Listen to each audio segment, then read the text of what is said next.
Shohei Ohtani hit a baseball. Haven't seen a hit like that at Oracle Park. The offense put up a lot of runs. Gavin Stone helped out the bullpen. Let's talk about it. Let's get locked on Dodgers.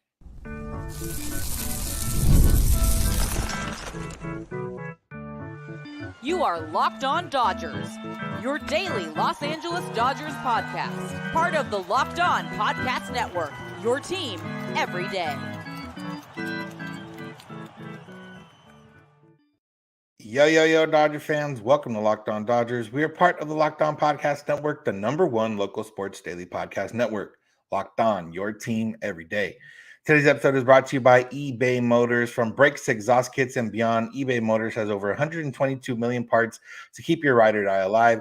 All the parts you need at the prices you want, it's easy to bring home that big win. Keep your ride or die alive at ebaymotors.com. Eligible items only. Exclusions apply. eBay guaranteed fit. Only available to U.S. customers. This is the daily podcast covering the Los Angeles Dodgers, bringing you the smart fans' perspective on our boys in blue. You can find us wherever you find podcasts and on YouTube. All you got to do is search for Locked On Dodgers. You can become an everydayer by listening or watching every day, which can be made easier by subscribing and being notified when episodes are ready. If this is your first time listening or watching, welcome. If you're watching on the live show, welcome. My name is Vince Samperio, joined by my co-host, Jeff Snyder. Jeff and I are both lifelong Dodger fans that have covered the team in a variety of ways over the last few years, this podcast being one of those ways. And we've been doing this here podcast for 5 years. We've been doing a Dodger podcast for longer than that. So we've watched a lot of Dodgers over our lifetime. We've talked a lot about the Dodgers in the last 5+ years. And we're here to do so once again. What we haven't seen a lot in the last 5+ years or last decade is baseballs that come off the bat like they do off Shohei Ohtani's bat. And Shohei Ohtani almost went to McCovey Cove, but not in the right field direction, in almost center field direction, Jeff. Yeah, that was kind of ridiculous. I thought that was going to get to the Cove. I assume Barry Bonds probably hit one into the Cove that direction at the height of his steroidal powers. But I would be surprised if anybody besides Ohtani or besides Bonds has ever done that. And Ohtani was, 10 feet short of hitting it into the Cove out there. It was just a blast. It was one of those no-doubters that are so fun to watch from Ohtani. I told my boys after that home run, that's one of the fun things, and I've mentioned that on the show. One of the things I love about Ohtani is at any given moment, he can do that. He could be struggling and then just unload on a ball like that. And, he's definitely not struggling lately. He's not struggling over the last month or so. Just so much fun to watch. And that one was 113.4 off the bat. He also had a single at 109.4 and a ground out at 100.8. 3 of the 12 balls that the Dodgers hit over 100 miles an hour tonight. Yeah, I mean, like I said, Ohtani, we're not used to seeing this type of exit velocity from the Dodgers in the StatCast era. They've been a team that has always had good offense, but not necessarily things that make you turn your head or tune in for sure to watch. And that's kind of where Ohtani's at. Even if you're not fully paying attention to the game, when Ohtani steps up, you're definitely fully paying attention at that point. But it wasn't just Ohtani on Tuesday night. The Dodgers put up 10 runs. Mookie Betts had a couple hits. Freddie Freeman had a hit. Will Smith had 2 hits. Teoscar had 2 hits. Gavin Lux had a hit. James Outman had a hit. And then Rojas came in later and also had a hit and an RBI. So it was an all-around effort for the Dodgers. And this is the type of offense you expect when you're facing a struggling team, a starting pitcher that isn't that great. And, you're kind of in a roll. And that's what the Dodgers are doing right now. And, for basically everyone except Muncy, surprisingly, who did get a sac fly, but for everyone but Muncy to have contributed with a hit or an RBI or something to the win in San Francisco is a little bit funny considering the fact that how Muncy has been in San Francisco over his career. But either way, when you put up 10 runs against the Giants, it's always fun. Yeah, everyone except Muncy and Andy Paez, Paez was the only guy who had a bad game. He was the only guy on the team who didn't either score or drive in a run, if not both. He went 0 for 5 with 4 strikeouts. Rough game for Paez. His batting average is down to 271 now. It's been a rough little stretch for him. It'll be interesting to see if it is a blip or if he's going to have to readjust to the league adjusting to him.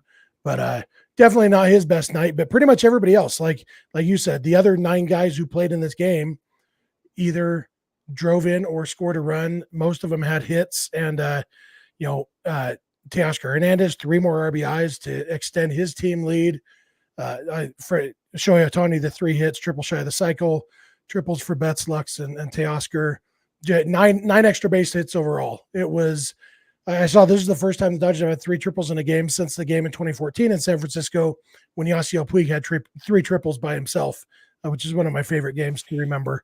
But it was one of the nicest things about this game, and we're going to talk more about this in the third segment, is that it did put the Dodgers in a position where they were able to make decisions for who pitched in the game based on the future rather than how are we going to win this game. The game was wrapped up. By the time the relief pitchers came in, the Dodgers were up 6-1. And so they were able to avoid their high leverage arms, which is good. And this is kind of what we've talked about in the past. What the Dodgers are going to need from the offense is to have these games.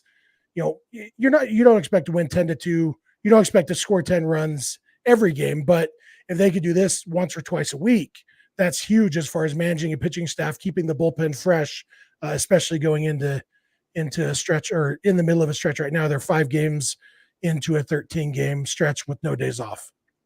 Yeah, and this is what the Dodger offense can do is, get your starting pitcher out early, which they do for the most part, even if they're not scoring runs a lot of the time. But when they do it, when they are scoring runs, even better. Not that the Giants have too much to choose from these days. They were able to only use 3 pitchers because they had guys go multiple innings. But at that point, like you said, the Dodgers were already up.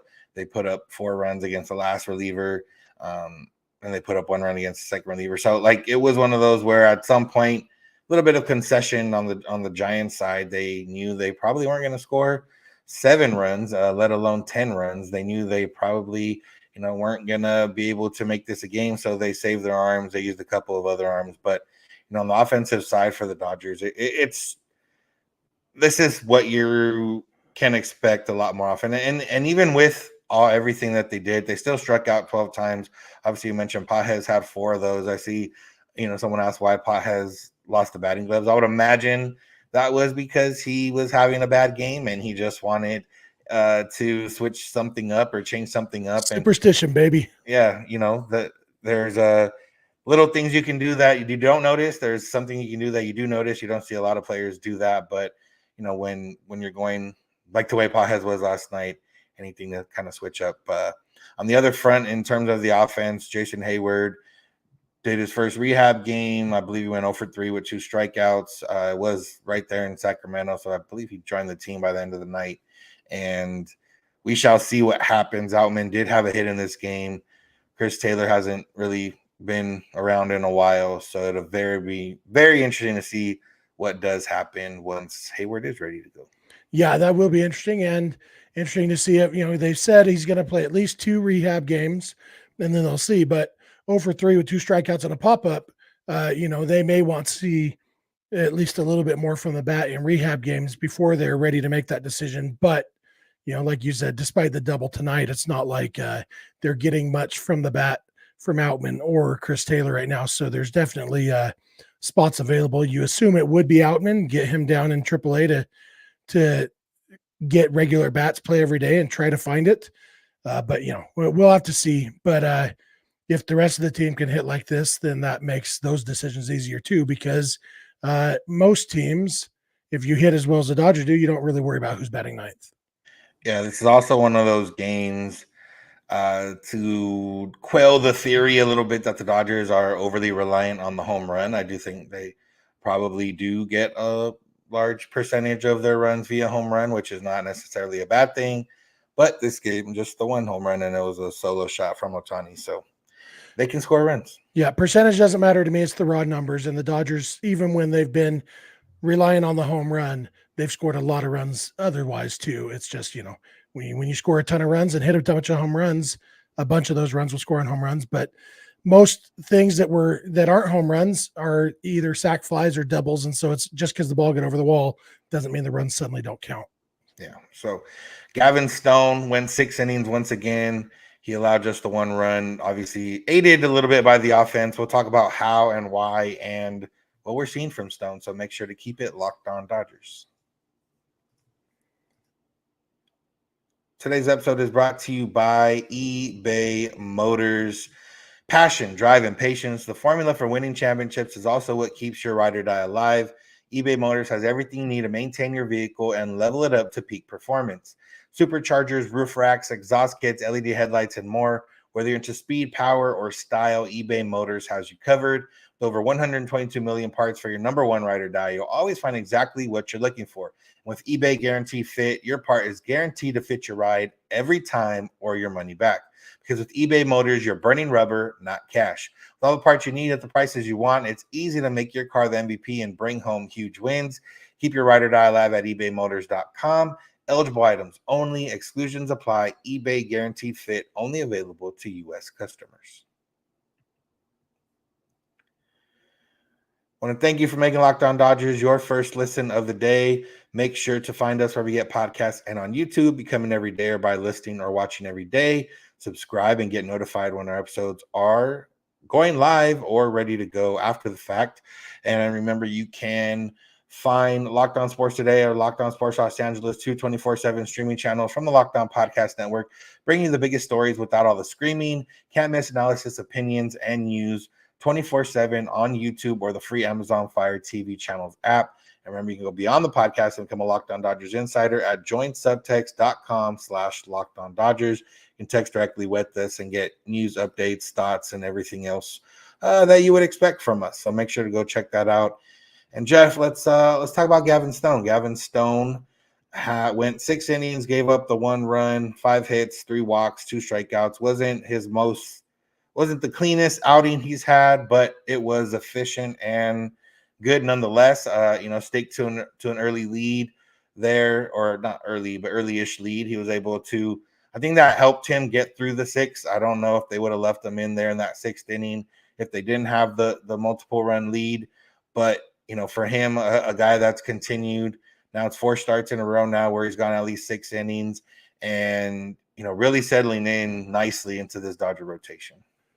Yeah, for sure. And, obviously going into that 6th inning, there were even visions of maybe he's going to go 7 innings because his pitch count was pretty under control. He did get into some trouble there in the 6th inning, but with the lead, like you said, and knowing what was coming up on Wednesday with the pitching staff, they let him get himself out of trouble, and he did. He was able to get through the 6 innings, just 1 run allowed. Like you said, now in his last 4 starts, he's pitched 26 innings and allowed 4 earned runs. So he's dropped his ERA on the season from 6 even down to 3.27. 3.27 is very, very good, all on its own. When you factor in the fact that it was 9 after his 2nd start and 6 after his 4th start, like he has been outstanding. I'll put it this way. It's a good time to have been somebody who hypothetically may have remained high on Gavin Stone even through the struggles, not to pat myself on the back or anything. Yeah, definitely worked out. And, for Stone, I saw a comment here saying the only downside for Stone is 2 strikeouts.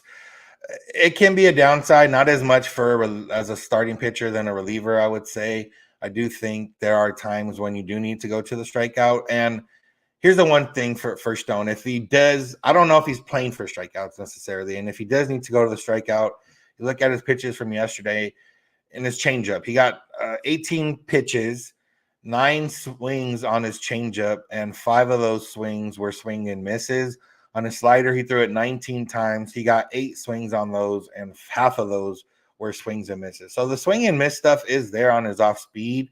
He's maybe not throwing it in different counts or not necessarily playing for the strikeout, but I do think there's an ability for some swing and miss there if he ever gets down and needs it. And again, with that changeup, with that slider, there's also the ability for ground balls when he is in trouble and getting some double plays. And, as we've seen with the Dodger defense over the last few weeks and the entire season, they're pretty strong on the infield defense. Yeah, and this Giants team, like we've mentioned, they're young. It's a lot of guys who were in AAA a week ago, and they're eager. They're not going up there looking to walk. They're not going up there looking to get deep in a count. And so, this team in particular, it's not like Stone strikes out a ton of guys anyway, but this is his, I guess the game against the Blue Jays, who also are kind of an aggressive team. He only struck out 2 in 7 innings, but he's had higher strikeout games.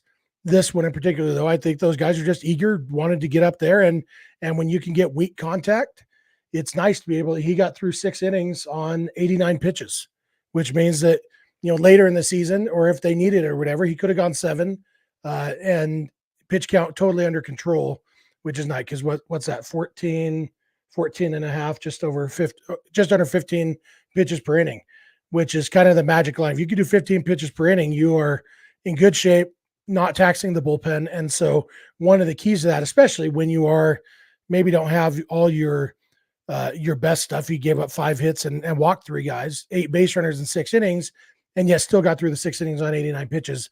That's because of the early weak contact. So he was able to get double plays, get early outs and counts. It's a different kind of pitching, but it definitely gets the job done. Especially, I think he's probably pitching to the opponent a little bit. Yeah, obviously walks are always going to be a concern, and especially when I think at least 2 of those walks came after he was staked to the 4-run lead. But again, you're not going to quibble over that when he goes 6 innings, gives up the 1 run. You would hope that he would tighten it up, or whatever the case is. It's not going to do him in, and obviously it didn't. But again, it's one of those where that if you're going to find something that was wrong with his outing, I would say the walks after having a big lead, a little bit annoying, but it ended up ballooning to a much bigger lead later on. So it wouldn't have ultimately mattered anyways, really. Yeah.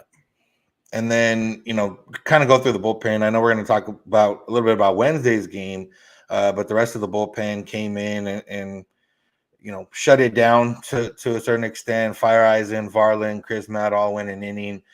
Chris Matt gave up 3 hits, but double play saved him and helped him only allow 1 run that inning. But Fireisen's a guy that we mentioned yesterday. He pitched yesterday's game, closed that out, and a guy who's been pretty good since coming back. In his last 7 appearances, he has a 3.86 ERA. In his since coming back at the start of May, he's gone 1, 2, 3, 4, 5, 6 scoreless outings.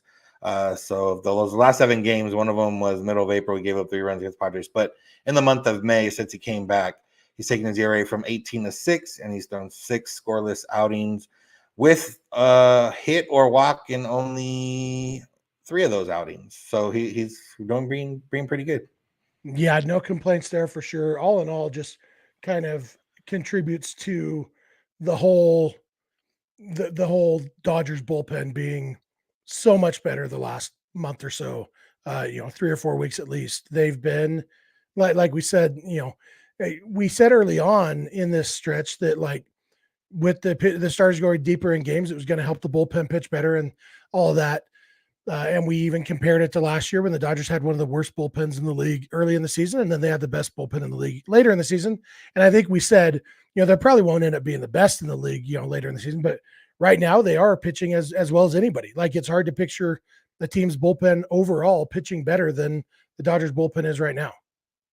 It's not as dominant, which maybe takes away a little bit from the effectiveness we've seen, but they're getting the job done. And slowly but surely, guys will start coming back. Evan Phillips, they said he might not be back as soon as the 15 days ready, but shortly after that. Brazier, they have said 2 months, but he's still plugging along. Joe Kelly, we haven't heard anything about recently, but I'm sure we'll get an update here in the next few days, and we'll kind of move forward there. Bobby Miller, quick update on him. He threw to hitter. He's supposed to throw again later this week, and then they'll decide after that what they want to do with him. So slowly but surely, guys getting healthy. Hopefully they don't swap out, and they can be additions to the Dodgers pitching staff rather than swap outs with other injuries, but that'll remain to be seen. Speaking of Dodgers pitching, Wednesday they have a game with no announced starter yet. What are they going to do? What's going to happen? We're going to talk about it, so make sure to keep it locked on Dodgers. Today's episode is brought to you by PrizePicks. PrizePicks, it has something for every sports fan, from baseball and basketball to League of Legends and everything in between. You can pick from Shohei Ohtani and Jude Bellingham and whoever's still left in hockey and who's still left. Jamal Murray's still left in the postseason. The Nuggets won again. PrizePicks is the best way to get action on all these guys and more sports in more than 30 states across the country, including California, Texas, and Georgia. It's very easy. They give you players, they give you stats, and they give you a number, and you pick more or less. So for Shohei Ohtani, they could have given you hits, runs, RBIs, over, or 2.5. If you would have took the over, you would have got that just with his hits, let alone his RBIs and runs scored. Personally, I had Mookie last night over 1.5 hits, runs, RBIs, so I hit on that. I had Max Muncy over 0.5 RBIs. So shout out that Sack Fly for helping me hit on that. That's all you gotta do. If I would have picked those two, put down $5, I would have won some money. So make sure to go check out PrizePicks. It's really simple to play. Make all your entries in less than 60 seconds. And it's simple. All you gotta do is download the PrizePicks app and use the code LOCKEDONMLB in all lowercase for a first deposit match up to $100. That's the PrizePicks app. Download it. Use the code LOCKEDONMLB and get a first deposit match up to $100. I mean, anything you put in up to $100, you'll get back in bonus money to also put on your daily fantasy. So go check out PrizePicks. Pick more, pick less. It's that easy. I want to thank you for making Locked On Dodgers your first listen. Becoming every day or by listening or watching every day. Tell your friends, tell your family, tell anybody that's a Dodger fan in your life about us. You see this comment here. We have been going live more often. It's, if we're going to talk about the Dodgers after the game, and they usually end relatively early, and we are both home, why not do a live show? So that's what we're here doing for you guys. But, some people will say, oh, man, when I listen to the live show, I don't get to listen in the morning and make it my first listen in the morning. You can still make us your first listen in the morning. You can run it back, see what you missed, or come up with critiques or whatever you want to do and send them our way. We're not going to be upset about it. So go check that out. And, join subtext.com/LockedOnDodgers. That's how you get in touch with us. Get text directly from us with news, thoughts, updates, breakdowns, anything else we find in the world of the Dodgers and want to share with you. You can also ask us questions or comments, all that type of stuff. So, all right, Jeff. So the Dodgers, we talked about this a little bit in yesterday's episode, but now we're another day closer. Dodgers got through without having to use, too many relievers and or some of their best relievers. They got through with Fire Eisen, Varland, and Krismat. They have, I would imagine, a bullpen game coming, or at least a game with a bulk innings guy and then the bullpen, which is still a bullpen game. But I got to imagine Krismat throwing that last inning, unfortunately, might end his second stint with the Dodgers again, because they're going to have to bring somebody up. Yeah, I think you're right. And as you mentioned before, the only way to send Krismat back to the minors is to DFA him again, which makes me wonder if he is the prime candidate for shoulder fatigue. Because especially if they did want to call up, Landon Knack to pitch this game. I haven't checked to see if Knack pitched in AAA. I can see Vince feverishly typing right now while I'm talking. But assuming Knack hasn't pitched in the last few days in AAA, he could be an option. He can't be called back up unless it's to replace an injury. But that could kill two birds with one stone if they can find a legitimate-ish injury for Nabil Krismat, gets him off the active roster, and he pitched 2 days ago. Okay. So Landon Knack's not an option. So we may not have a phantom IL, although they could still phantom IL Krismat if they didn't want to lose him, have to DFA him. When you look at it realistically, what they were saying tonight was, these are the three guys who we don't care if we have them available on Wednesday, whether that's because we expect them to be back in the minor leagues on Wednesday or because, they're just not the high leverage guys. And so our buddy Eric Steven put together a nice handy list of all 8 relievers and how rested they are. And the five top relievers, Daniel Hudson, Blake Trinan, Alex Vesia, Michael Grove, and Ryan Yarbrough. None of them had to pitch tonight. 4 of the 5 of them, everybody except Yarbrough, pitched on Monday night. But none of them, like Trinan threw 20 pitches. That was the most work. So realistically, all of these guys, and that was 3 of those 4 who pitched on Monday were on at least 2 days rest before that. Hadn't pitched since at least Friday. And so there is plenty of rest for those 5 guys. I still don't really think there's any way that they're expecting those 5 guys to take down the whole game. And so we might see, realistically, I expect at least 2 of those 3 guys who pitched tonight to be back in the minors. And probably, what I don't know, I go back and forth because Fireeisen has looked really good, like we talked about. And so even though you're not going to use him in this game on Wednesday, I don't know that you want to send him back to the minors because he is turning into a legitimately solid reliever. I think Gus Varland is a no-brainer to be sent back to AAA to be replaced by somebody, whether that is the guy whose name I never remember. What's his name? The guy on the 40-man roster whose name I don't remember. Who, Salazar? Yeah, Eduardo Salazar. I'd be shocked if we don't see Salazar on the active roster. Just because, unless he pitched again recently too. He pitched May 10th. Okay, so and he went 5 innings. 5 innings. So this would be 11, 12, 13. So 4 days rest. So should easily be available for a couple innings at least. And so maybe he's a bulk guy who they're trying to get 2 or 3 innings out of. And then as far as other relievers or other pitchers on the 40-man roster, who are in the minors right now, who do they have right now? Are you looking at that? Nick Ramirez. I don't remember if he got optioned or how long ago. If so, they have Ricky Vanasco, and then I think that's it. Like they're down after that. So both of those guys make a lot of sense. I'm gonna just look and see when Ramirez was.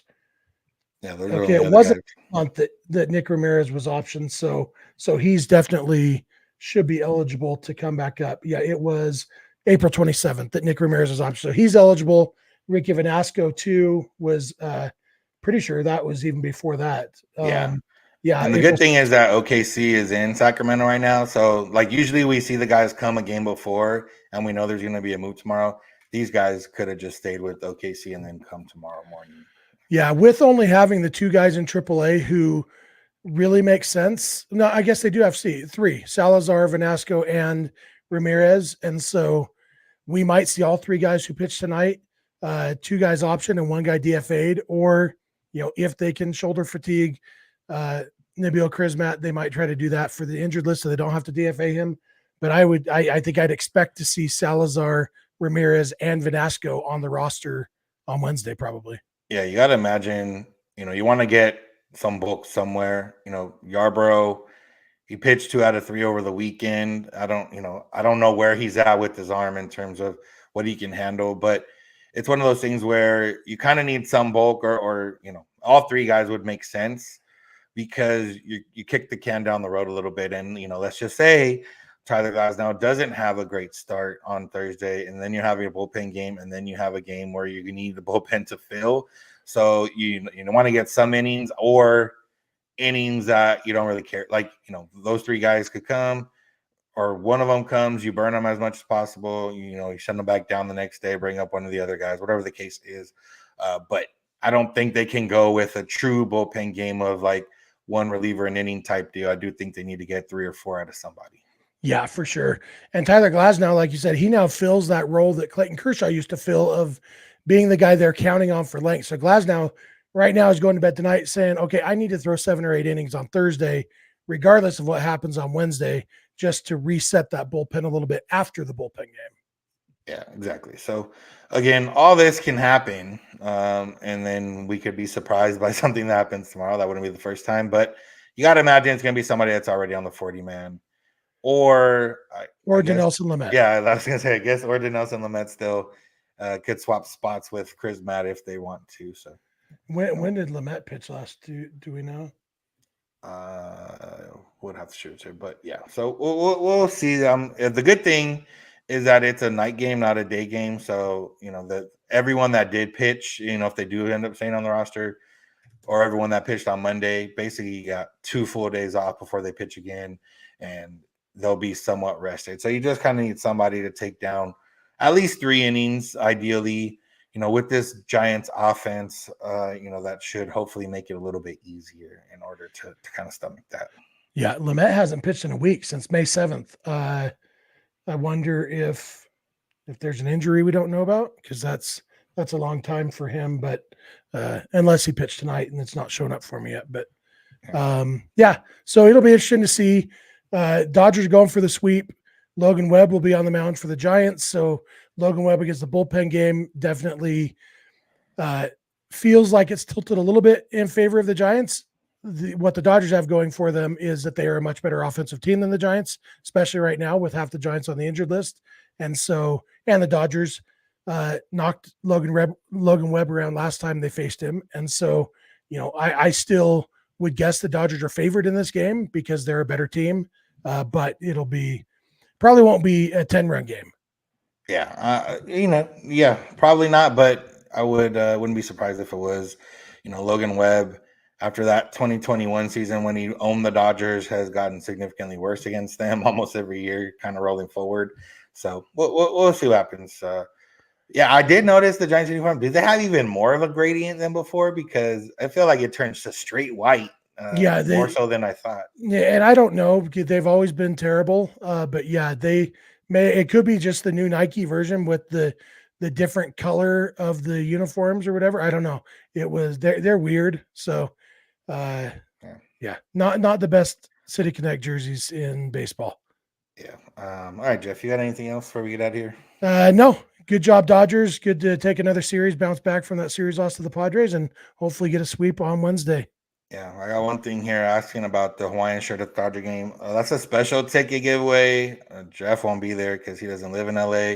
Won't make one in my size. Yeah, and two. They only go medium and XL, and I haven't been XL in a very, very long time. So neither of us are really XL kind of guys. Yeah, so but they do look cool. I do have 2 Dodger Hawaiian shirts in general, but they're my size and not a stadium giveaway. So but yeah, that's going to do it for today's episode. Thank you all for listening. Thanks for making Locked On Dodgers your first listen of the day. Make sure to find us wherever you get podcasts and on YouTube. Make sure to subscribe to be notified when episodes are ready. And when episodes are ready, make sure to watch them and become an everydayer by listening or watching every day. Tell your friends, family, any Dodger fans in your life about us. There's no reason not to.